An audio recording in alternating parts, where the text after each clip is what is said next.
I'm so excited about this message. It is brand new. It is something that the Lord showed me that I never knew in 49 years of ministry, called the Hebrew year 5252, a massive prophetic discovery. This is going to put some things together for you that's going to make sense maybe for the first time in certain areas of prophecy. I'm going to be talking about a particular year on the Hebrew calendar. We're going to translate that back to our Gregorian calendar. Then not only are we going to share with you some very amazing information about that year and the prophetic side of it and why it's so important, but toward the end of the message, I'm going to do what everybody's been waiting for, and that's to take the Jewish year, translate it to the numbers and the symbolism, and tell you what God is saying about this next year. How many of you have ever heard us do that? Raise your hand. How many of you know it's usually accurate almost every time? So we're going to get there today. It's going to be great. First of all, the Hebrew year 5252 is a major prophetic year. However, there has been a lot of calendar confusion. I don't know if you all realize how many calendars are actually out there. On the Gregorian calendar that we use as Gentiles, it's the year 2025 as of this moment. In the Islamic calendar, it happens to be 1446 AH on the Islamic calendar. On the Hebrew calendar, it is now 5786. On the Coptic calendar, it's 1741 AM. I don't know what AM means. In the morning is what I think it means, but anyway. Then we have the solar Hijri calendar, which is 1404 SH. Then we have the Bengali calendar, which is 1432 BS. Then we have the Septuagint. So if you want to know why nobody knows when Jesus is coming, there you go, right there. What calendar are we on? You know what I'm saying?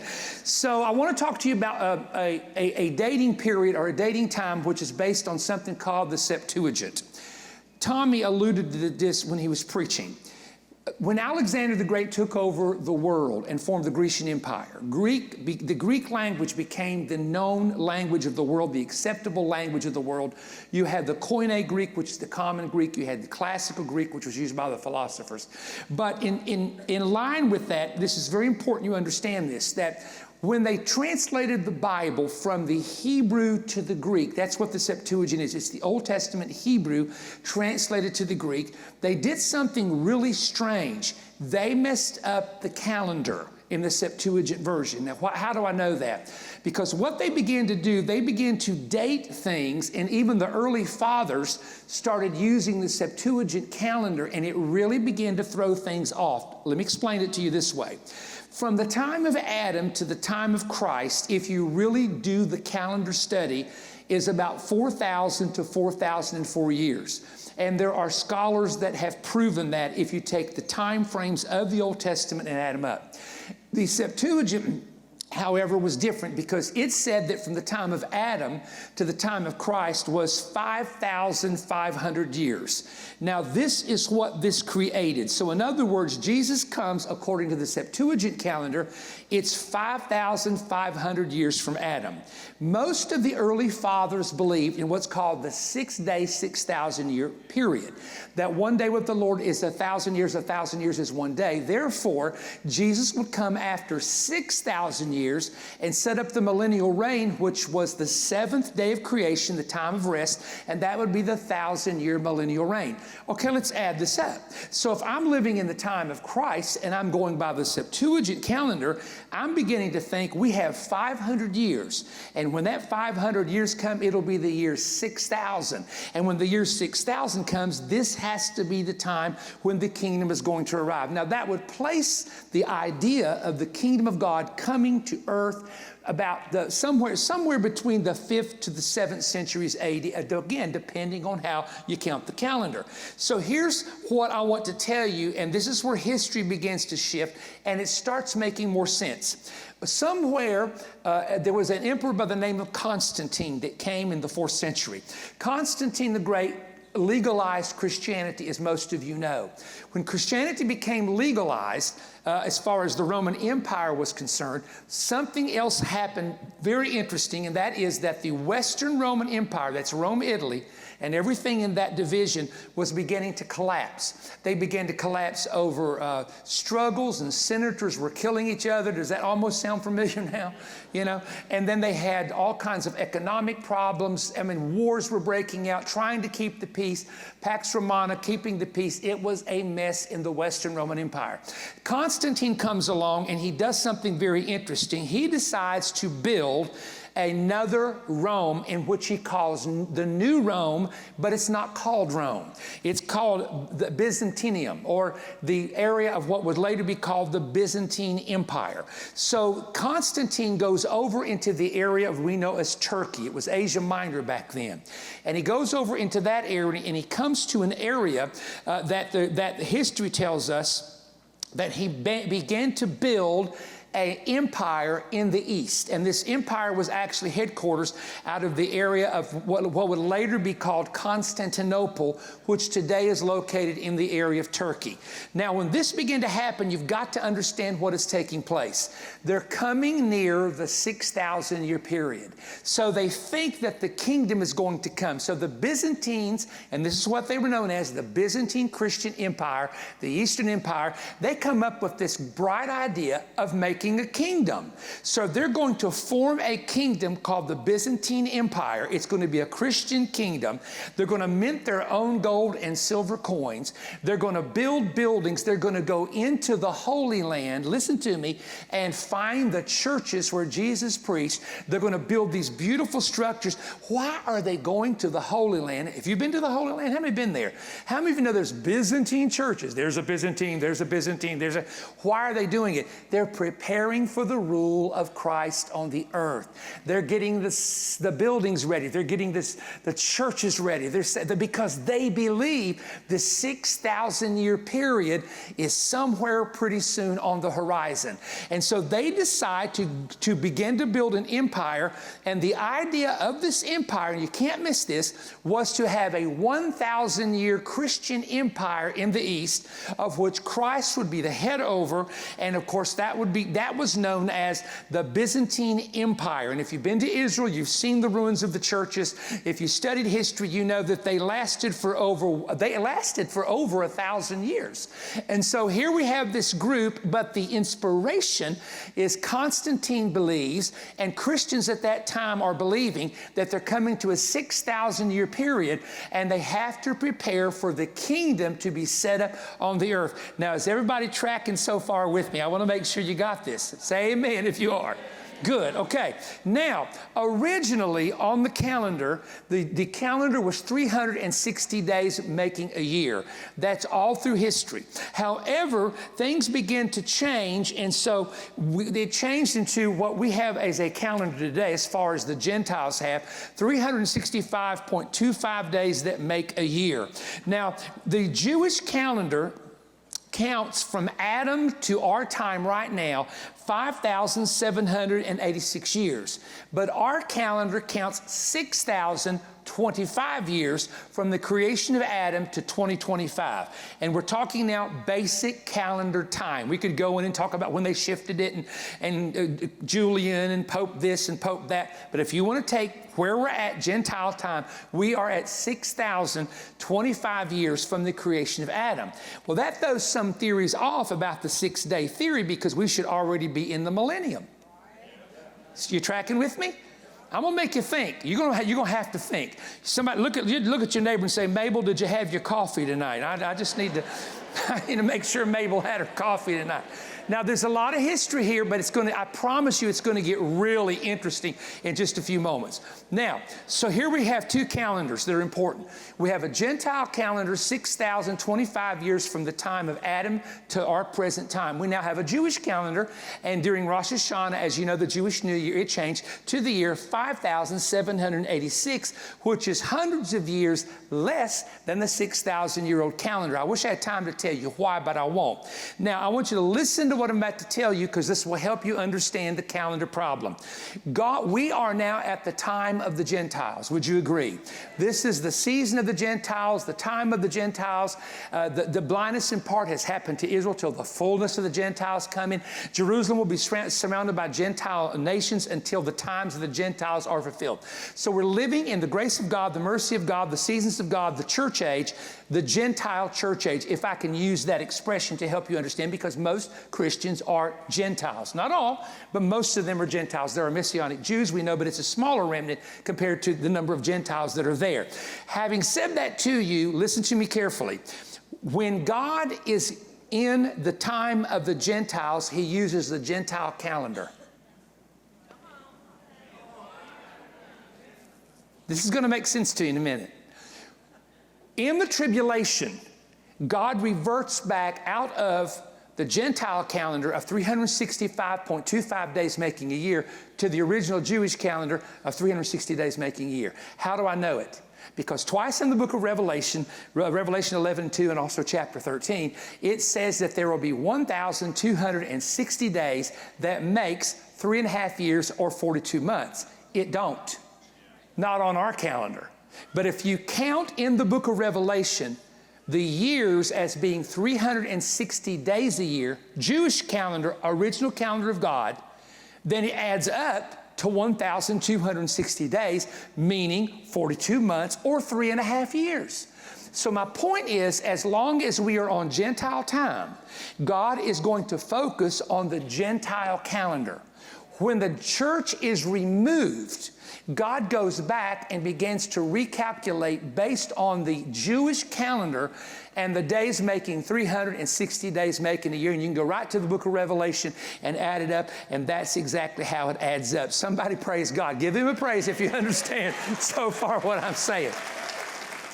Well, someone says, okay, Perry, you're preaching tonight about the Jewish year 5252. What does that translate out on the Gregorian calendar? Everybody ready for this? 1492. We're about to go somewhere, and I know where we're going, and you don't, and I love it. Okay. 1492 was a horrible year for Jews. 1492, if you know history, is when Columbus was credited. Now, the Vikings were here first, by the way. That's a fact. But Columbus is credited for discovering a new continent that he named after Amerigo Vespucci, who was an Italian man, and it became known as the continent of America. Later, the states were formed to become the United States of America. Now, I want to take the year 5252, and I'll show you something interesting. I want you to notice 52 is mentioned twice. 52, 52. If you take that and you do what you've seen me do for years, and some people love this and some people think it's a little weird, but I have always been a little weird. How many know what I'm saying? Raise your hand if you've known me a long time. So on 5252, if you take the Hebrew alphabet, most of you know that you take the 22 consonants of the Hebrew alphabet and you can do two things. Number one, you can give every one of them a numerical value, and this has been happening all the way back in the time of the Babylonian captivity with the Jewish people. Number two, every Hebrew letter has a symbol that it represents. Aleph is an ox. Bet is a house. Gimel, this is letters 1, 2, 3, and 4, is a camel. Dalid is a door. So in Hebrew class, they teach you two things. That every one of those 22 consonants of the Hebrew alphabet have a number value. It starts at 1 and it ends at Tav, which is 400. And then they have what they call final letters. There's 5 final letters. They shape different than the other letters, but they're called finals. And that's where transitions occur when you read it in Hebrew. So let's stay on the subject because I don't want to get too complicated that I'll lose you. If you take 52 and you take 50, the number 50 and you take the number 2, it'll give you 2 Hebrew letters. It gives you the letter Nun, and the letter Nun is valued at 50. It also gives you the letter Bet, and the letter Bet is valued at 2. You see the illustration there on the screen. So if we take the 50, which is the Nun, and the Bet, which is the 2, and we put it together, what does it total? It totals 52. Now let's talk about the numbers themselves. The number 50, how many know what the number 50 represents in Leviticus? Keep on, come on. I must have the Hebrew bunch over here. The rest of you kind of looking at me. Okay. 50 is the number of Jubilee. And when you have a Jubilee, the land is set free. Watch this. Slaves are allowed to go free. They're allowed to go back to their home. You have all this positive stuff. Debts are released. So 50, the letter Nun, in the value of the Hebrew alphabet, is that's exactly what it means. It means freedom as far as the number 50. The number 2 it's the second letter of the Hebrew alphabet, Aleph, Bet. Bet is a house. The symbolism of that second letter, whose value is 2, is a house. If I were to put 52, 52 together and realize there's 152 here and 152 there, the 52 means this. Are you ready for this? A house with freedom. Hello, 1492. And now we have a double, a 52 and a 52, which is a hint to tell me that this house of freedom that's going to be found in 1492 is going to have 2 parts of freedom to it. And I can tell you without a doubt what the 2 freedoms that we have are. One is religious freedom, of which the founders came over here from England and the different countries. And the other is political freedom to speak and to assemble and all those wonderful things that we have. So we have a house with a double blessing. And the double blessing is political freedom, vote your people in or vote them out, be able to speak publicly without fear of repercussion. And we also have the spiritual freedom that is caused. Now, the letter Nun is the 14th letter of the Hebrew alphabet. Being the 14th letter, it is interesting that Columbus, on the Gregorian calendar, discovered the continent, or is credited for it, in 1492. All right, so he discovers this continent. Now, here's what's also really bizarre about the letter Nun. If we go to Paleo-Hebrew, now Paleo-Hebrew, someone says, well, what in the world is Paleo-Hebrew? When the Jews were in exile in Babylon, they came up with the Paleo-Hebrew. Later in history, they came up with what's called the Aramaic script. Now, here's the picture I want to show you. That is the Paleo-Hebrew picture of the letter Nun.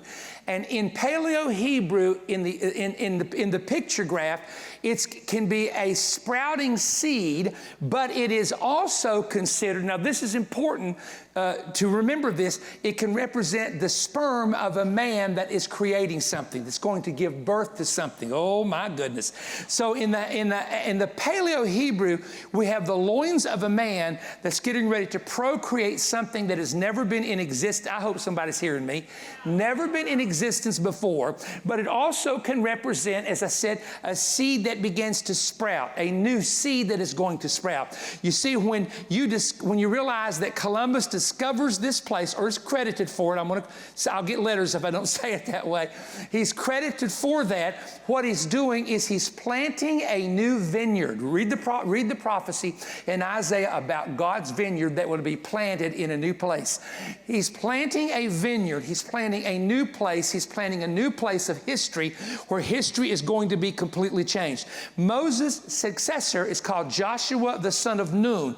And believe it or not, the word Nun in Hebrew, the root can mean to resprout or to shoot out from the ground. Come on, somebody, are you checking me? Are you checking it out? So here's what's interesting. Now, this is where, to me, the story starts deepening. So now you got the year 1492, 5252, which is representative of a nation that's going to be born, and it's going to have freedom. It's going to be a house of freedom, right? We got that down. That's pretty cool. But this even gets more bizarre here. What I'm about to tell you is more bizarre than what I just told you. At least that's the word I use. You ready? Remember now, the Byzantine Empire is formed around 330 or so, and it's formed by Constantine. So it continues to exist. It continues to exist. There are wars being fought in the East. There are wars being fought in the West, all during this time. But guess what 1492 was on the Byzantine calendar? Everybody ready? The year 7000. You're already ahead of me, Joseph. I know how you think. Okay, on the Byzantine calendar, according to the Byzantine calendar, in August of 1492, everything was supposed to end. The Lord was coming. Oh, y'all ain't hearing what I'm trying to say. And what they're basing this on, again, let me just say it this way. They expected the apocalypse to occur on the 7,000th year, which was 1492, which was 5252 on the Jewish calendar.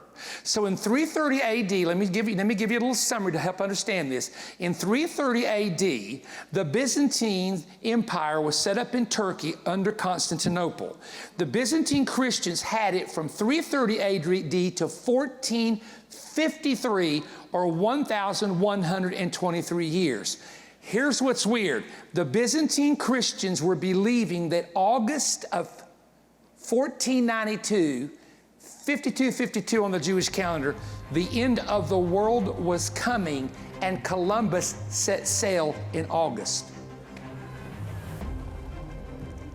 There's something going on here that is far beyond what history has taught us.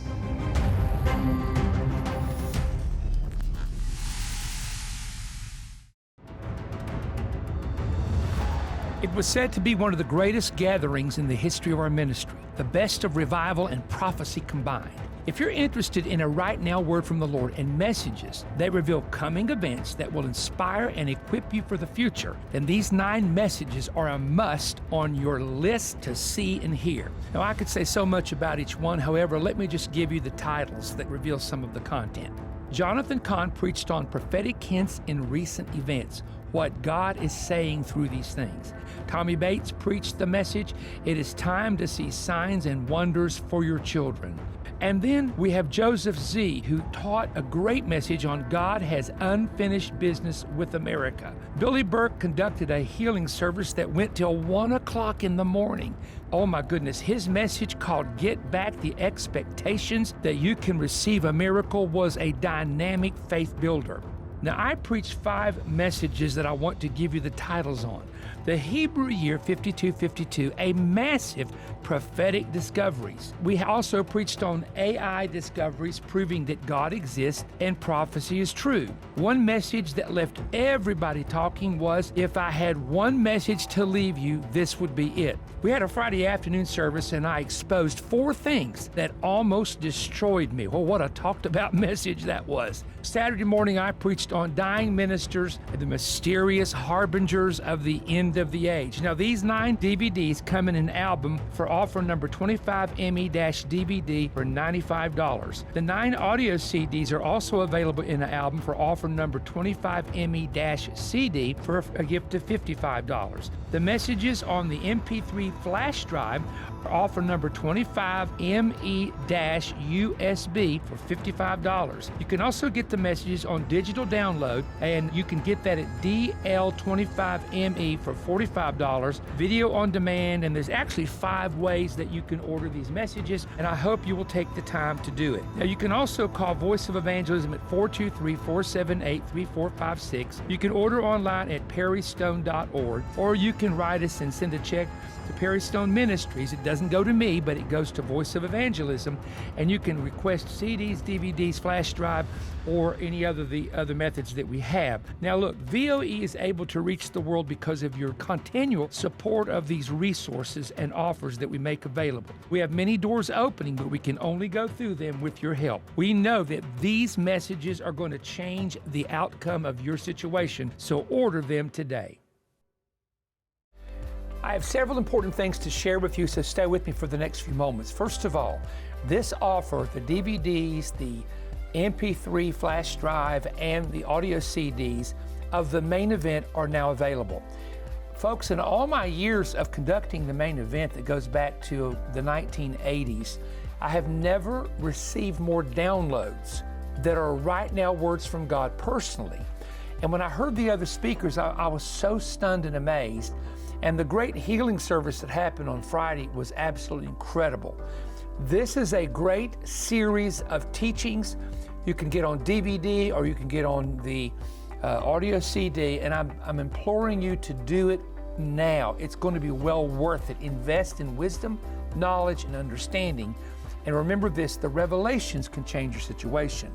Now, the other thing I would remind you of is registration for the International Prophetic Summit and Warrior Fest. They are available through perrystone.org. And please don't register just to register, only if you know you're coming, you have planned it out, and you've worked it out. Do I want you to register for this? No fee to attend, no fee to register, but you have to register in order to get into the building. I've got to show you this. My staff got me this. This is a Perry Stone, I don't even know what it is. It's got glasses and a Bible and a microphone. And I laughed so hard when I got this from them. And then there were 12 of these made. I've had dear friends ask me for them, and I won't give them up because there's only 12 made. Look at this. I collect sports cards. So they made a card that says Evangelist Perry Stone Jr. 2025. And I have my little Dodgers outfit on because normally I come to work with sports jerseys. Bible in one hand, microphone in the other. It is gray-headed. I have to say that part is right. The glasses are a little different, but this is what this, I don't know what you call it, is a doll or whatever, but I thought I wanted to show you this because this is absolutely hilarious. So thank you to my staff. I have the greatest staff in all the world. I'm so appreciative of them. I'm appreciative of the work they do. And thank you for your prayers and support that keep us going. Don't forget, Israel's coming up in May as well. So go to perrystone.org for more information. I'll see you next week.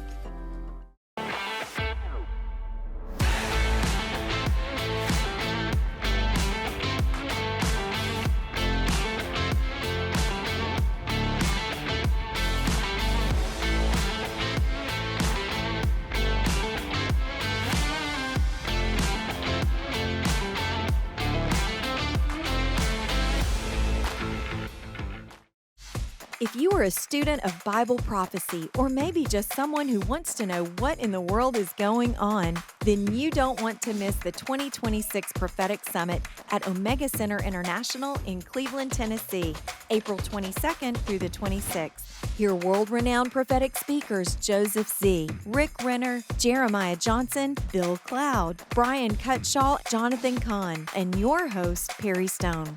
These 14 services will answer hundreds of prophetic questions with insight and information. There is no fee to attend, but you must register for seating. Visit perrystone.org for more details.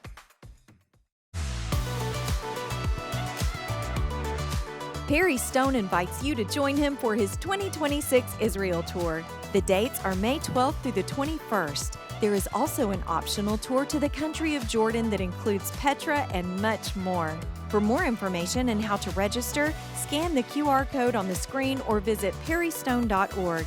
Seating is limited, so contact us today.